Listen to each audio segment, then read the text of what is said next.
is Dumbed Down Life number 40. Hey Lance, happy birthday. Tomorrow you'll be 35. But for today, this is Dumbed Down Life number 43. Happy birthday, Daddy. Dear penis, I don't think I like you anymore. You used to watch me shave, now all you do is stare at the floor. Oh dear penis, I don't like you anymore. It used to be you and me, a paper towel and a dirty magazine. That's all we needed to get by. Now it seems things have changed. I think that you're the one to blame. Dear penis, I don't like you anymore.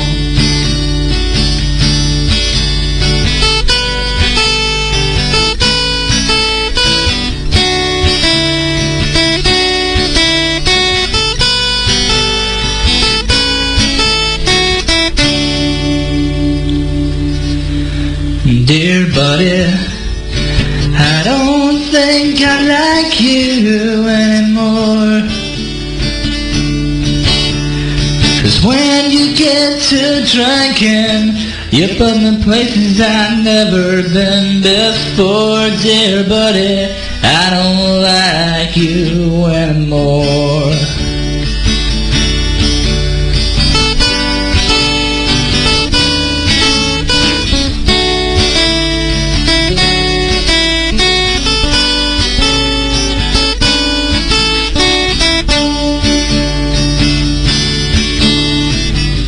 Why can't we just get a grip on our man-to-hand relationship?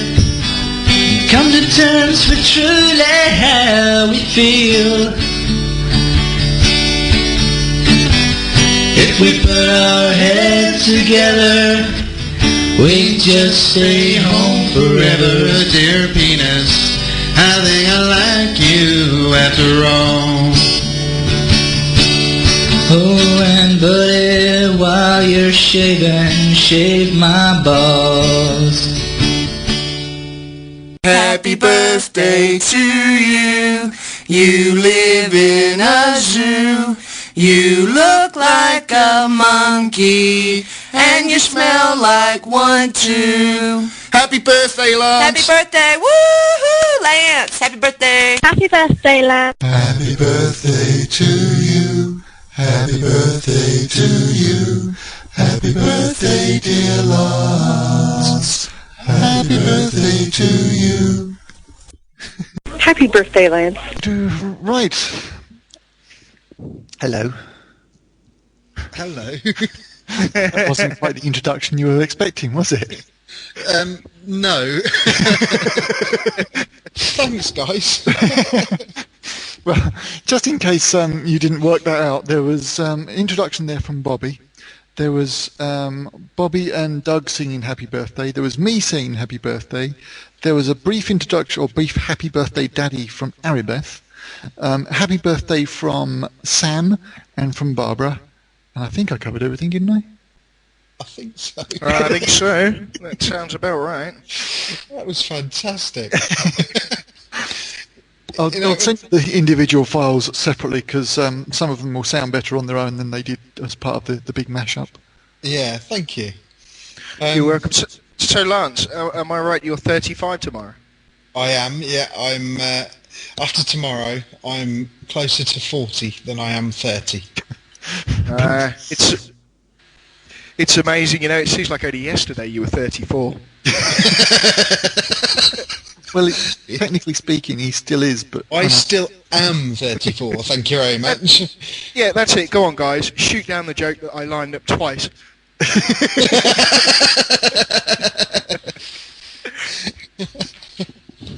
It's funny because I was reading the show notes, and song 2 was by a band called Cake for the Community called Gotcha. And I'm sitting there talking to Darren before the show started saying, What the hell is that? Because the song that we played is a song that Ben and I recorded a long time ago, actually, and we gave ourselves the name of Cake for the Community. And I'm thinking, where the hell? Somebody stole our name. What was Cake for the Community? Believe it or not, we sat there and we thought, oh, you know, we've recorded this. We're going to do something. We made a video to go with it, which I'll try and dig out sometime. And we were looking for a name.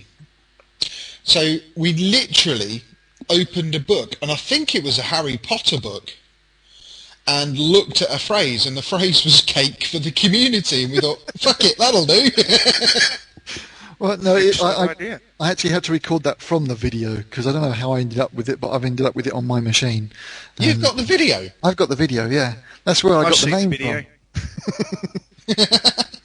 But yeah, I don't think you ever did end up uploading it to YouTube, did you? It's probably there now, though, isn't it? No, not yet. Well, yeah. When I come down, I'll get it off you and I will put it up on YouTube. I don't think they'll allow it on YouTube. That last 30 seconds with, you know, Lance the tartar sauce and the dog. They don't like that.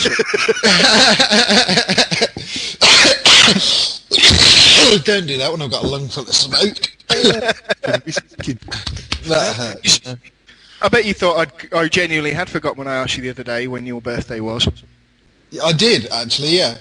Well, it's all part of my very clever subterfuge, which, in all fairness, had Darren not mentioned to me the other day, it was your birthday Friday. Despite knowing you since I was 13, I wouldn't have had the first faintest clue that it was your birthday.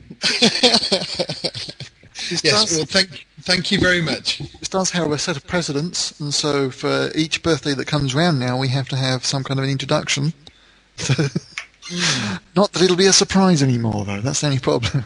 Yeah, no, yeah, this is true. Maybe we should not do one. That would be a surprise. That would be a surprise, wouldn't it? Yeah. Nobody mentioned. Now, who's next? I think you're next, aren't you, Doug? When's your birthday, Darren? March 13th. Oh, then yes, it's me. I'm next. When are you? You're March 5th, aren't you, Doug? Well done, Lance. That's the old boy. Hey. Well, I couldn't remember whether it was March or May 5th, and the fact that Darren's is May 13th or whatever it was. Just said. March 13th. Yeah, and so I figured, as you said, yours is at first. It must be March 5th. So, yeah, no, mine's definitely March 5th. I'm a Mad March hare. It's all in the grey cells, mate, you see. A bit of deduction there. So I did try looking up some of this on this day in history stuff to sort of big up your birthday and all that, but God, some boring stuff happened on your birthday. Oh, well, I was born for a start. So October 17th, 1912, the First Balkan War. Serbia, Bulgaria and Greece declared war on the Ottoman Empire. And what do they do? All go around and sit down? Yeah, put their clothes in it. In 1888, the first issue of the National Geographic magazine was released at newsstands. And it had naked black chicks on. It still does to this day, I do believe. It even warns you that inside there may be breasticules, but you're not really going to want to look at them anyway. Because they're saggy and droopy and the nipples point to the floor. Not that I've Weren't they two of the seven doors?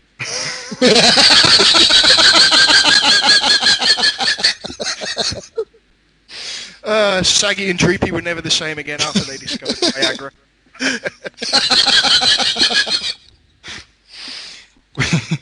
What else we got here? We got 1931 in America, Chicago, mobster Al Capone is jailed for 11 years for tax evasion. You got any others there, Doug? Yes, I got a few. 1979, Mother Teresa of India was awarded the Nobel Peace Prize. What else got here? 1662, King Charles II of England sells Dunkirk to France for £40,000. And then we had to go back over a few hundred years later and take the fucker back from the Germans. Germans, yeah. So they didn't want to pay for it, they just nicked it. Yeah, bastards.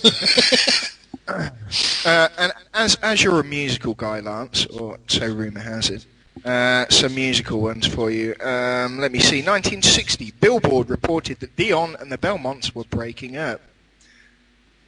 Who? Good. Who? I don't know who they are either. I'm sure all 6 of their fans were really upset.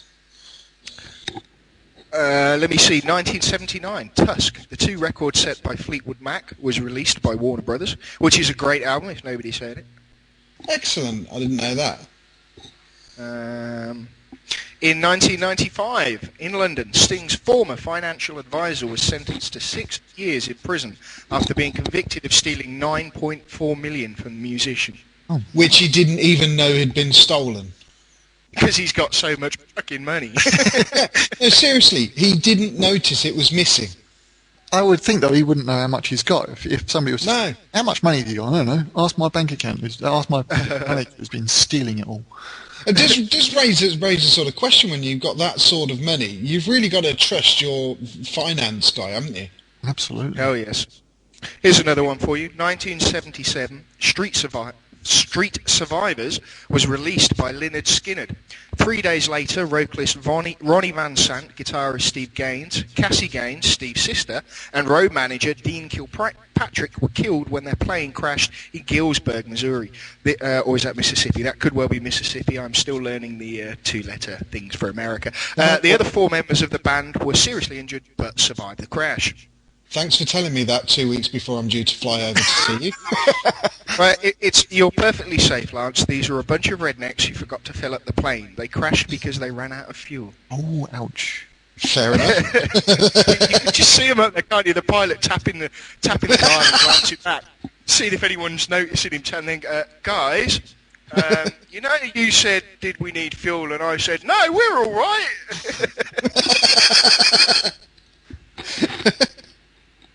Yeah, which were the 2 letters, M-I or M-O? For what? For the state. MS. I think it's Mississippi. Yes. Pretty Oh, sure. that's Mississippi. Yeah, I thought you said Missouri or something, but that's O. Yeah, King Charles II of it. No, we've already done that one. That was the Dunkirk one. Nothing else on there really. No, it's actually, Lance, your birthday was a pretty damn boring Your day. birthday was probably the highlight of the entire calendar. 17th of October, yeah. Exactly. They'll be putting that on websites all over the place now. And finally, Lance was born. Co-founder of the Dumb Down Life podcast. That's a point. Let's see what famous people were born on the same day, shall we? Okay, are you ready? Rita Hayworth was born on this day in 1918. Montgomery Clift was born on this day in 1920. I'm looking for names I recognise. So far, that's about it. Oh, Margot Kidder was born on this day on 1940. Wasn't he an actor? God knows. Margot Kidder's Lois Lane, isn't she? She is indeed, yes. That's exactly who she is. Vincent Van Patten was born in 1957. Don't know who he is. Mike Judge was born in 1962.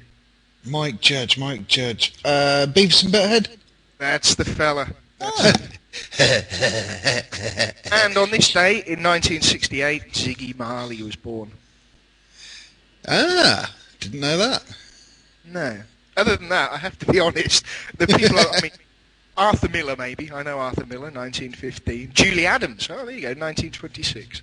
Who's Julie Adams? Don't know her. Actually, now I've just said that, I'm not sure that I... You were thinking Julie Andrews, weren't you? That's who I was thinking of. Oh, 56, hey, though. lads, here's a cool one for you. October the 17th, 1938, a man called Robert Craig was born. Do you know who Robert Craig is? Robert Craig. Craig. Robert Craig. No, give me a clue.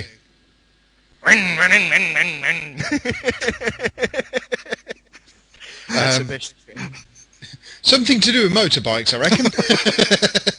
He wasn't the inventor of the Crazy Frog, was he? No, he wasn't. Robert Craig was better known to the world at large as Evel Knievel. Really? Oh, wow. You share your birthday with Evel Knievel. That's pretty cool. That is cool. Yeah, that is pretty cool, and I'm surprised I didn't notice that before, actually. Hi Lance. Right, that's me done. Just dropping by to wish you a happy birthday and to say, remember, age doesn't matter unless you are a cheese.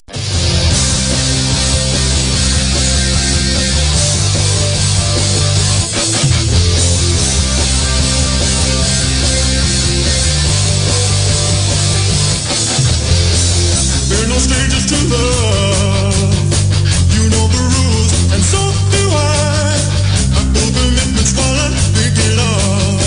You wouldn't get this from any other guy. I just wanna tell you how I'm feeling. Gotta make you understand. Never gonna give you up, never gonna let you down, never gonna run around and hurt you. Never gonna make you cry, never gonna say goodbye, never gonna tell a lie and hurt you.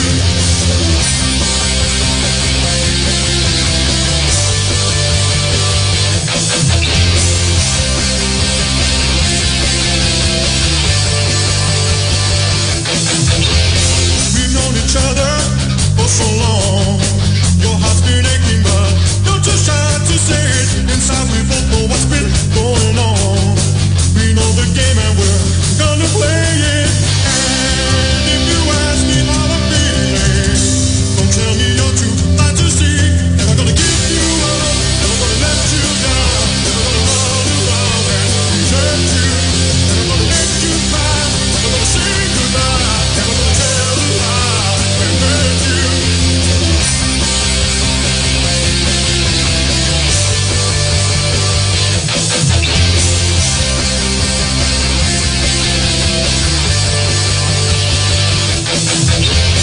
We've known each other for so long. Your heart's been aching, but you're too shy to say it. Inside we both know what's been going on. We know the game and we're gonna play it. I just want to tell you how I'm feeling. Gotta make you understand. Never gonna give you up, never gonna let you down, never gonna run around and desert you. Never gonna make you cry, never gonna say goodbye, never gonna tell a lie and hurt you. Never gonna give you up, never gonna let you down, never gonna run around and desert you. Never gonna make you cry, never gonna say goodbye, never gonna tell a lie and hurt you. Never gonna give, never gonna give, never gonna give, never gonna give, never gonna give, never gonna give, never gonna give, never gonna give, never gonna give you up, never gonna let you down, never gonna run around and desert you. Never gonna make you cry, never gonna say goodbye, never gonna tell a lie and hurt you. Never gonna give you up, never gonna let you down, never gonna run around and desert you. Never gonna make you cry, never gonna say goodbye, never gonna tell a lie and hurt you. Never gonna give you up. Happy birthday to you. Happy birthday to you. Happy birthday, dear Lancey. Happy birthday to you. And if that won't give you nightmares, nothing will. Who the hell was that? That's Mark. Was it really? And just before that rendition of Never Gonna Give You Up by Blink-182 and Rick Astley was a message from Leonie, also wishing you happy birthday. As you can probably tell, I've actually been going around a lot of people saying, record something for Lance. Why? Because it's his birthday. You've done quite a bit of planning here, haven't you? Most feedback we've had for a show in ever. I'm actually surprised you could get that many people to make the effort for Lance. Yeah, thank you very much, dude.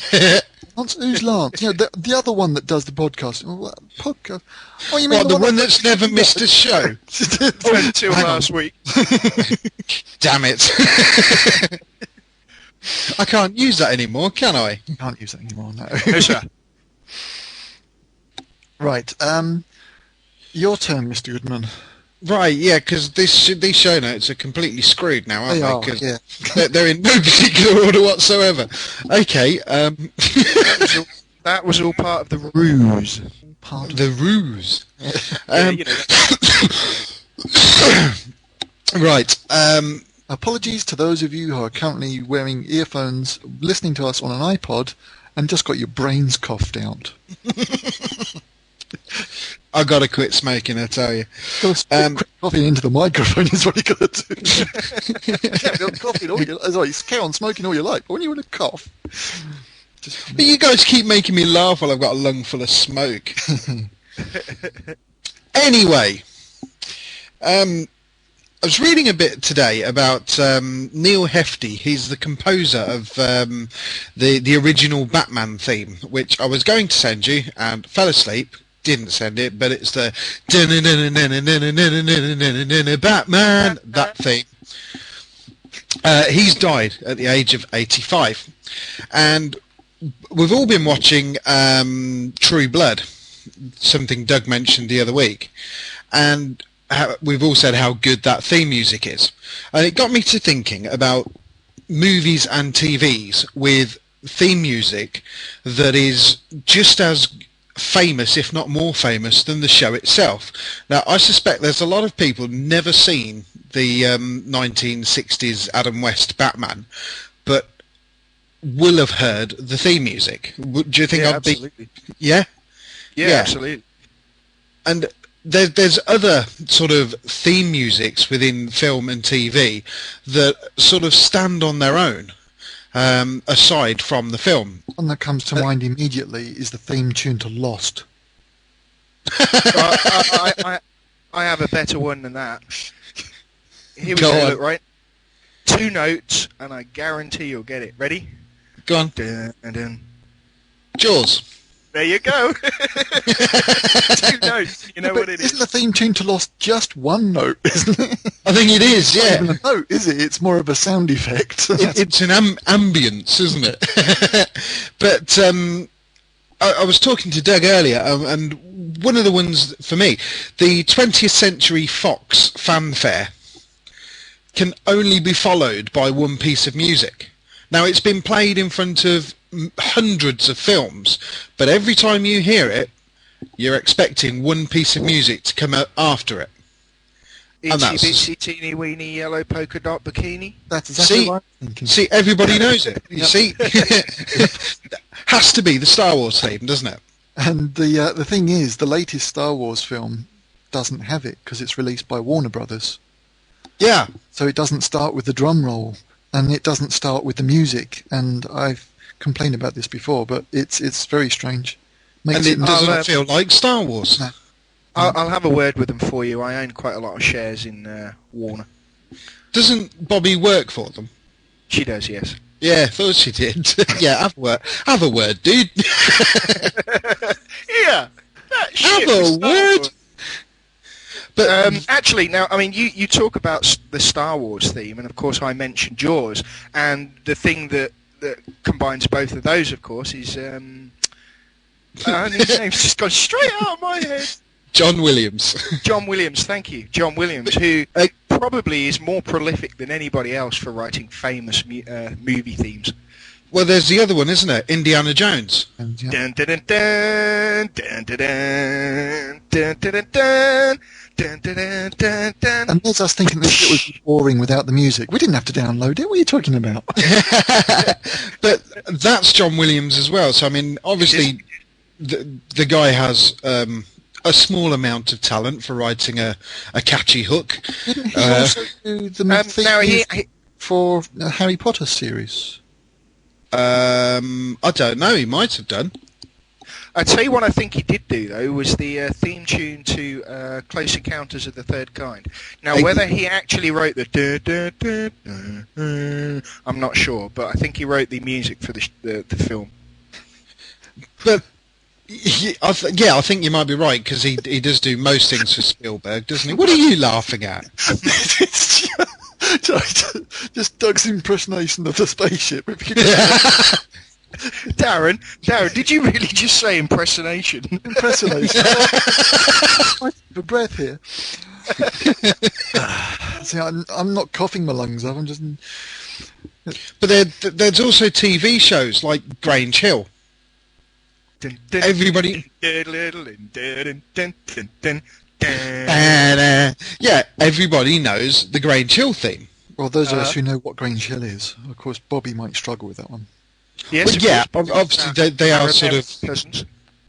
are sort of localised the TV shows more, but the thing with the theme tune to Grange Hill was that it was also used for "Give Us a Clue."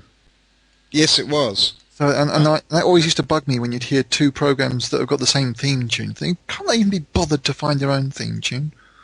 What about one that would reach across the ocean to our brethren on the other side?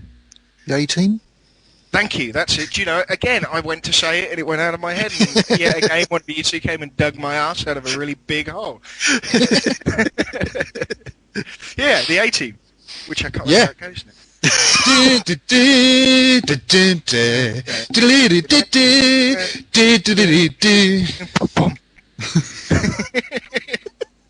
14 million shots fired, not one person died. Do you remember this one? And I'll do a really bad impression of it. But this one just sticks in my head and always has done since I was a kid. It goes dun dun dun dun dun dun dun dun dun dun dun. Crossroads. Yes. Yes. God. I had another one then, and it's Doctor Who. Ooh.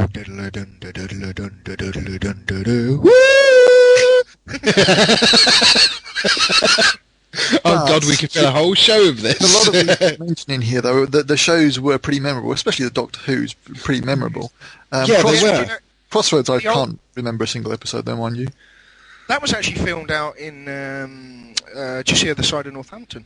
Crossroads, the hotel. It was. The external shots, yeah. Yeah, that's right. Another, I was just going to say, not another one, actually, and for some reason my brain's just not working today. But Doctor Who, particularly the Tom Baker years, which of course is the years that Lance and I probably grew up in. I'm not sure about Darren, I can't remember. Yeah, same as me. Yeah. The Tom Baker Doctor Who was very, very popular over here in the States. Really? Oh, I'll tell you what, here's another one. Here's another famous tune, and this one also surprised me because even to this day it's incredibly popular in the United States. Benny Hill. Yeah, and they love it over here. They absolutely love Benny Hill, and I'm like, are you shitting me? I shit you not. It's very strange, the sort of things that have caught on over there that over here weren't that big or have long since passed away. But I tell you what, of all the things hello, brought on over here is English. Go on, say that all again, Doug, because you cut out. Did I? Oh, bugger, it probably won't be as funny now. I said of all the things that have carried over here, the one thing that hasn't carried over here is English. I should never have tried that a second time. Divided by a common language, yeah. Yeah. But haven't you noticed that in the sort of late 90s and that, all the big action films, they had a really big song tied to it, or not just action films. You had Bryan Adams' Everything I Do for Robin Hood. Yep. You had My Heart Will Go On, Celine Dion for Titanic. I Don't Want to Miss a Thing. Armageddon. That was Armageddon, yep. Aerosmith. Yep. Which actually, that song always blows me away because it wasn't even written by Aerosmith. It was written by Diane Warren, I think. Yeah. Well, I think she wrote... It's such a perfect Aerosmith song. It is. I think she wrote My Heart Will Go On as well. Yeah, that wouldn't surprise me. There's also The Bodyguard with Whitney Houston. Bodyguard, yeah, Whitney Houston. And of course, you know, we mentioned all these American movies when one of the most famous theme tunes of all time is dun dun dun dun dun dun dun dun dun dun. Bond. Yeah, exactly. Which also, linking into what you were saying, generally tend to have a big song by a big star for each Bond movie. Of course, they let Madonna and people like that do it, and it ruined the whole thing. But in the old days, you know. But have you noticed that most modern films, that whole sort of concept has disappeared? What, the big theme tune for it? Yeah. Yeah, I guess it has to a degree. Show me a film from the last 5-10 years that's had a big song to back it that's been in the charts and is recognisable as much as part of the film as the film itself. But I then can't again, think of one. have there really been any huge productions along the lines of Titanic and stuff like that that kind Lord of of the scream out Rings. for a sappy love song? Lord of the Rings. No, that screams out for a sappy covering in petrol and setting on fire, not a Okay. Did the Bond film? The Bond film must have had a song, did it not? It did, yes, but it was by one of these modern, trendy indie bands like Beck or somebody like that, and it was crap, frankly. The film was awesome, the music was shit. That's a fair statement. Who's doing the new one? It's Jack White and somebody else famous, yeah. Somebody like Alicia Keys or something. Two people you wouldn't think would be in the same room as each other, and they're doing. As long as they don't ruin another Bond theme, I don't mind. But then again, I mean, anybody that can write a song called A Quantum of Solace. Yeah. Yeah, what rhymes with that? Try getting that into a song, yeah.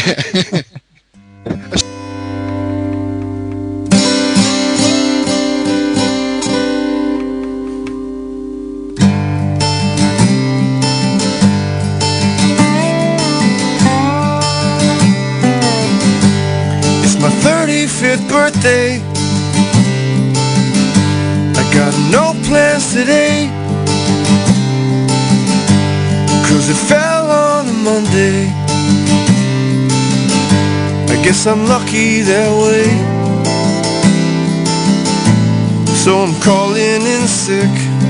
I head for the fridge. There's a glass of champagne that somebody hid inside of the door, with a note that says, boy, where does the time go? Where does the time go? Where does the time go? How every year shows what nobody knows.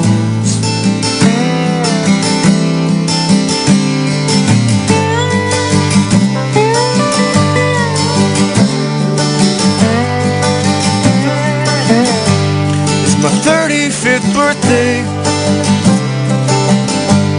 and the kitchen is cold, like a leftover breakfast that's a day too old. So I'm taking a walk along the street, people in cars that I'll never meet. Remember this time, take every step slow. Where does the time go? Where does the time go? Where does the time go? How every year shows what nobody knows.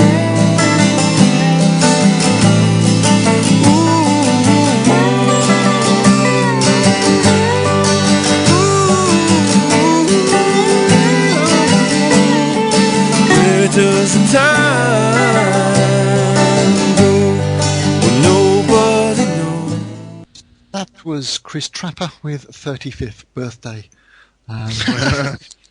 Chosen totally at random. Do you know what? Talking about birthdays, Leonie in the room just commented that she thought she was the youngest there, so I asked her how old she was. And she said she's 33, she's 34 next month. Now, if you'd have gone back 20, 25 years, whatever, when she was in her 6s and 7s, she'd have said like 6 3/4. So it kind of struck me, I wonder at what age it is that you stop adding the halves and the 3/4 and the quarters onto the end of your birthday. Because you ever ask a kid how old he is, they're never 5 or 6, they're like, oh, I'm 5 1/2. Do you watch Little Britain USA? Do you know that's exactly what thought made me think of as well? Where there's the secretary behind the desk. She says, The computer says no. And then little girl walks up to the desk and she says, how old are you? She says, I'm nearly 6. You're 5 then, aren't you? We give up saying I'm nearly 40. It's like, you're 39, aren't you? No, I think you get to a certain point where you actually want to hold it off as long as possible. Well, Barbara's still 21. As are all women over 21. Apart from Leonie, it seems. Oh, ouch. Be nice. She So a message for you. Do you think it's a fact that when we're young like that, time is, I don't know, I suppose it comes down to relativity. It's how you view time. And because every day is a really big deal for a young kid, they take every day desperately seriously, where when you get older, you know, one day generally tends to pretty much blend into the next.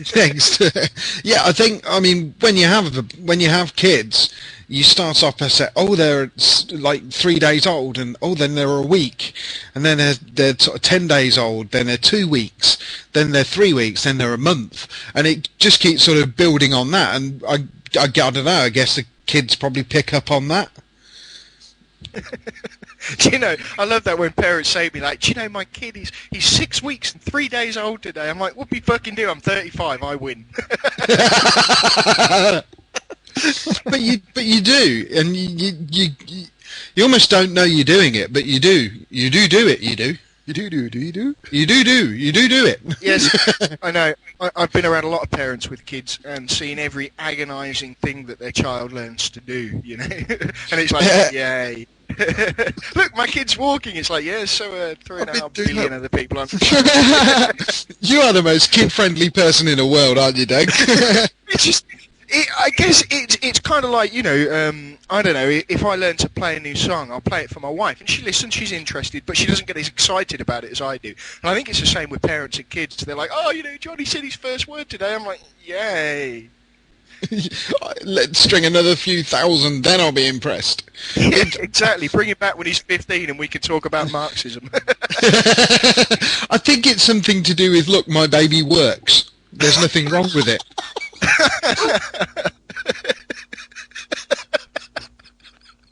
Oh, okay, that would kill me. My baby works. My baby works. I thought for men the most important thing was the fact that your testicles worked. Ooh. Talking of which, Doug, how are they? Round and dangly. As for whether they work or not, I'll never find out because I'm never having kids. Thank you very much. Oh, you'd be a great dad. Sorry, I'm having dog issues here. Hey, Darren, your dog works.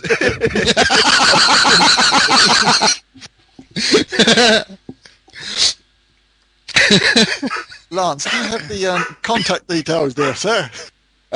Possibly. Hang on, let me change web pages because I did have something else to talk about, but it's not that important, so we'll leave it. No, okay. Well, if you've got something else to talk about, I should just go kick the dog in the meanwhile. Okay, go and kick the dog and I'll talk about something. Right, Doug, when's the American elections? Is that next month when I'm over there? Excuse me, yes it is. November the 4th, I believe. But no, you don't get to vote, Lance. No, this is true. Neither do I. No, you won't either, will you? I'm not a citizen yet. Nope. Will you get the right to vote when you got your permanent residency? Nope. They expect me to pay taxes, but I get no say in how those taxes are spent. Will you ever get the vote? Only if he becomes a... Yeah, only if I become an American citizen. And that'd mean giving up your UK citizenship, yeah? Well, no, technically not. Because America has no authority over Great Britain, therefore they can't make you give up your British citizenship.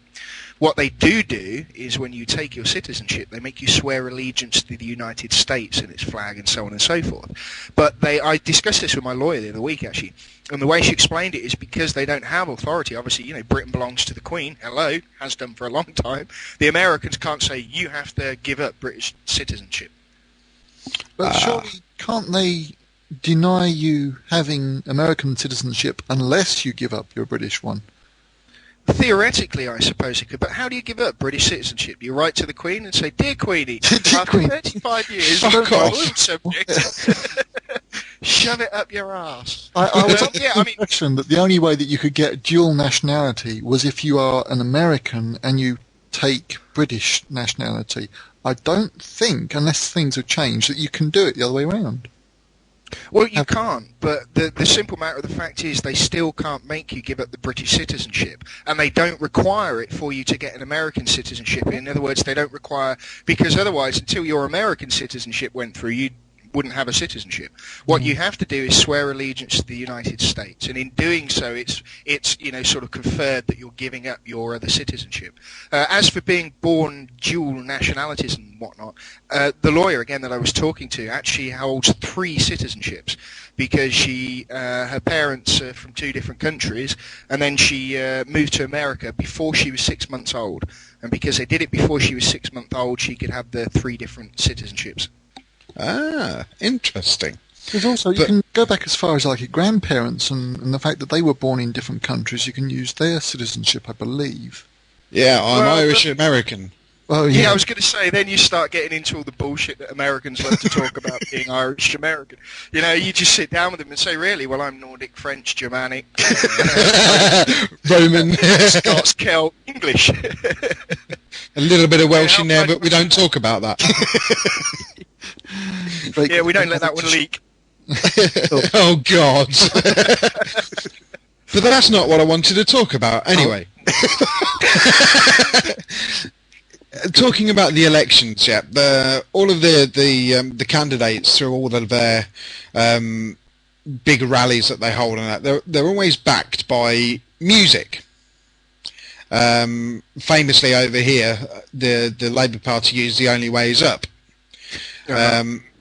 Now, there's been quite a lot of stories recently with specifically John McCain, actually, of artists displaying their displeasure at having their songs used to back his rallies. And Bon Jovi are the latest ones to complain, because McCain used Who Says You Can't Go Home during his rallies held with Sarah Palin this week. And Bon Jovi are Democrats, and they it says here they threw a $30,000 per person fundraising dinner for Barack Obama, and John McCain's using their songs. Isn't that a place where soldiers live? Well, what is it then? Barack. It's Barack. Well, the black guy. Well, I think the way that the parties have been playing it is that the venue has actually got a license to play whatever music they want to. That's it, yeah. They've got the license. They've paid the license to the Performing Rights Society, who sorts the royalties out for the artists. So they've got the legal right to use any of the songs that they want.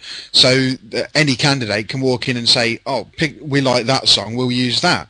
Yeah. But it seems this year, more than I can remember, I've not really followed many US elections, to be fair, but it seems that this year a lot of the artists that have had their songs played have openly come out and said, just because they played our song, we're not happy about it, but we don't actually support that candidate.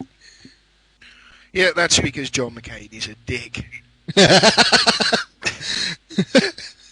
That's your really, personal opinion? No, it's fact. I mean, I have to say, I've never been particularly interested in politics overall. I think it tends to be a load of people talking a great deal of bullshit that they never live up to. Yeah. So in Britain, I never took much notice during the general elections. I never voted or anything. But now I'm here in the US. I've actually been following this one really closely. And I have to say, it's fascinating. It really is. From a personal point of view, were I able to vote, I'd vote for Obama, simply because he seems more confident, truthful and honest. And McCain is like a grumpy old curmudgeon who doesn't seem to know which way he's facing, let alone what day of the week it is. Isn't he quite old? 72. Yeah, he's 72, something like that. Yeah, you're right. And he looks it as well. He's doddery, he's awkward. He has his reputation as having a temper.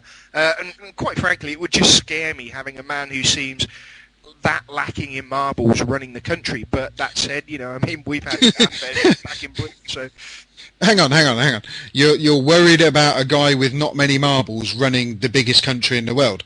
Look at the president now, dude. Well, QED, that's exactly my point. The scary thing for me, right, is McCain's 72. If he dies if he got in and died while in office, then the vice president automatically takes on the role as president, right?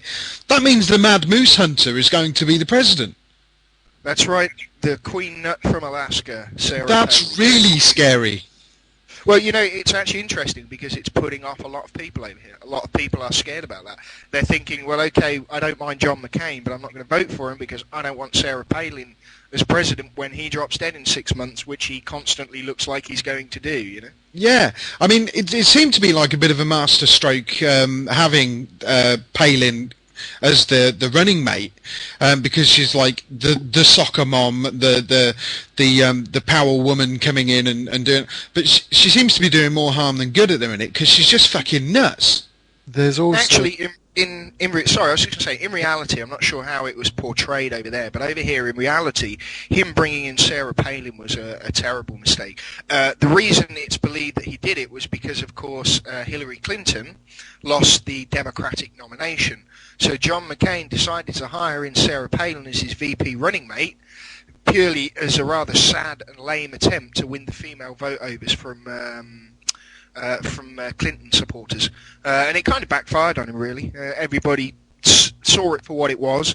He clearly misjudged the American populace, and they're not as stupid as everybody seems to make out they are, and it didn't really work that well at all. I have to say, have a look on YouTube, do a search on Sarah Palin, and look at some of the great programs that are going on over in the States at the moment, Saturday Night Live and so forth. They make fun of it. Have you seen the one where she gets, this is a genuine video as well, where she gets protected against witches by her minister? What?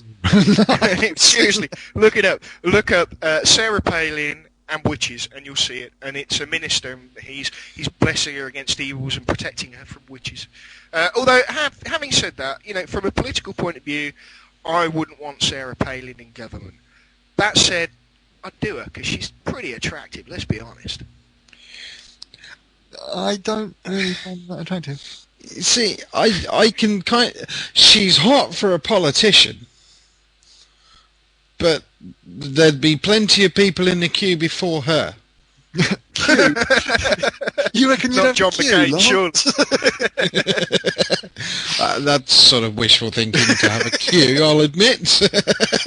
But personally, I think she's quite attractive. But that said, she would put me off the second she winked at me or called me Joe Sixpack. to be honest, she bothers me with a. I mean, she is quite attractive, but she's just got this wide-eyed, sort of rabbit in the headlights or slightly insane look about her. She's a very intense person. Let's be honest, she is a rabbit in headlights. She's this woman who's been the governor of Alaska for however long and has lived the life up in Alaska, which despite being one, I think it's the largest US state, is one of the least populous US states, I think, as well. So she's lived up there, been governor, and all of a sudden she gets plucked out from obscurity and told she's vice president. Yeah, that's going to sort of screw people up a little bit, I should think. And it's like, what the fuck do I do now? Rumour has it, though, she is one of the best debaters in American politics, and I don't think I'd object to seeing her involved in a mass debate. Oh, you got there before me. Shoot me now. Did you wish to phone to complain about the show? You can call 07092 274 759. Should you wish to send us an email, you can email us at ddl.podshow@gmail.com. Our website address is www.dumbdownlife.com. And the Twitter? Anybody? Nobody? Doug hasn't got the sheet open, has he? What did I tell you in the break? Well, you've had about 15 minutes to open it. The Twitter username is dumbeddownlife. Well, thank you very much for everybody who sent in material for this show. Thank you to everybody who wished me a very happy birthday. Thank you very much. Happy birthday to you. We will be back. Same time, same place next week. And for all of you listening, please keep listening after the show because we have a little bit of outtakes to go with it. Thank you very much. Goodbye. Wait, no, that was me then. Okay, ready? 3, 1, 2, 3. Happy birthday to you. My God. Okay, Eddie, go. All right, let's do 1, it. 2, 3. Happy birthday to you. Apparently I can't find bitch. Jesus. All right, here we go. 1, 2, 3. Happy birthday to you. Okay. All right, my glass of water in. Okay. I'll go higher, you go lower. Okay, 1, 2, 3. Happy birthday. All right, let's just do it. Look. Happy birthday to you. Okay. Oh, God. All right, here we go. 1, 2, 3. Happy birthday to you. No, that's... I'm a mile off pitch for some reason.